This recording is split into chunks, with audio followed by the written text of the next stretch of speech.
People quit on the route all the time. I mean, I can see why. It's really tough.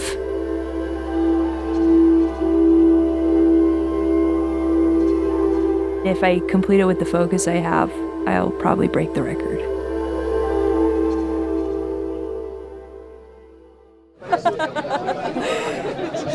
Last year, the men's record is 7 days and the women's record is 14. Like, that's twice as long. Like, there's some room there.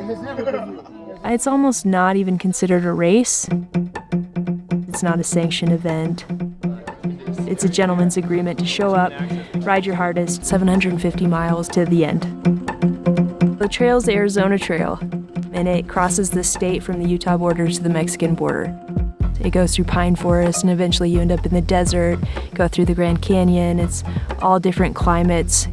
It just became a National Scenic Trail in 2011, so it's really pretty new. Yeah, I think only 4 women have completed it. This style of bikepacking race is self-supported. So that means you can't receive anything from any individuals you know or people even that just come and meet you on the route. If your bike breaks down in the middle of the trail, you have to be able to try to fix it. I carry some spare equipment and then enough food and water and a shelter to take care of myself.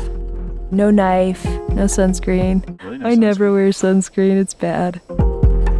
I'm carrying an insulated bivvy, so it's plastic. It's probably about 12 ounces. Isn't that just like a trash bag? Basically, but it's a hardy trash bag. It's not touching anything. 33. It's really good. That's pretty good. It's the same as your Tour Divide bike. Nick helps me with all my racing. He takes care of everything. He helps me with navigation. He sets up all my equipment. We're not going to reuse any of that souvenir, so. For the past 7 years, we've been traveling about 6 months on the bicycle and then working for about 6 months. It's kind of like a feral existence.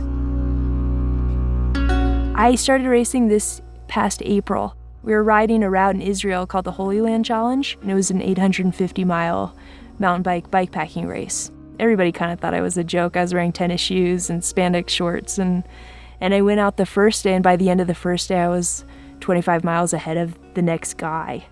After that, well, I figured that I'm gonna fly back to Alaska, and in a week, I'm gonna get a new bike, and I'm gonna ride from Anchorage to Banff in a month to the start of the Tour Divide, the race. All right, Lael, you recently completed and won the Tour Divide, a 2,700-mile bike race from Alberta to New Mexico. Can you talk a little bit about the sense of accomplishment that you must feel after doing something so grand? Oh, it's fantastic. And I broke the women's record by 2 days.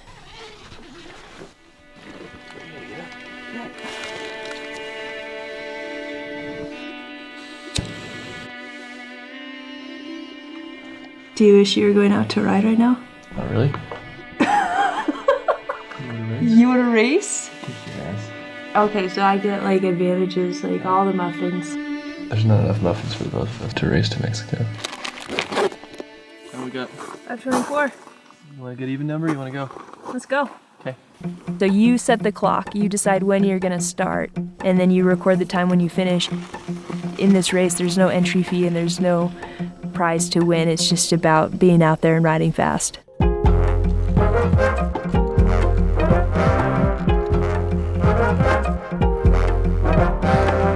I feel the most relaxed when I'm moving and when I'm doing things, and I kind of get anxious if I'm not. Have you ever done like 10-day meditation courses? No, I've thought about it, but that's a lot of sitting. I'm out here to try to set a fast time. I want to do the best. I'm not just out there just to like be out there.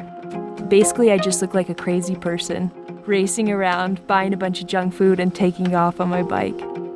Lots of peanut butter, cookies, bars, chips. I'm packing my bike on my back because I'm not allowed to ride it through the Grand Canyon. It's about 5 o'clock and I'm in the Grand Canyon just leaving Cottonwood. I feel great. The more time I spend alone, the more I feel comfortable being alone. So it's like a pretty quiet canyon walk.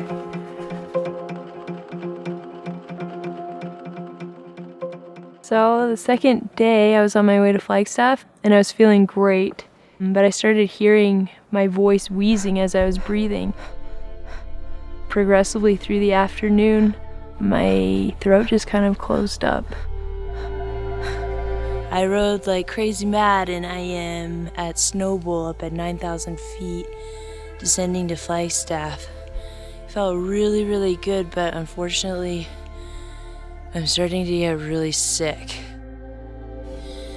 I'm really having a hard time breathing, so I'm just gonna put all of my clothes on and get into my bivvy.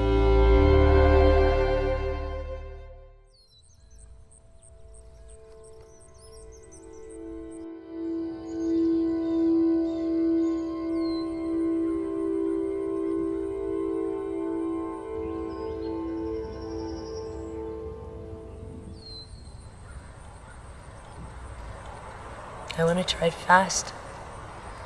I'm not riding fast, so I'm calling it. That's it.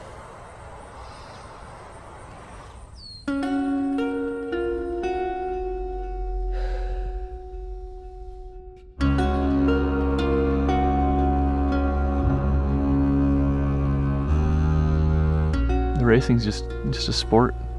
I mean, our lifestyle is on the bike, traveling, seeing things, doing things. The racing isn't that. You're just fast forward through a trail. I took it on because it was a huge challenge and pretty exciting. And that's why I take on any challenge, because it's something that I can't predict.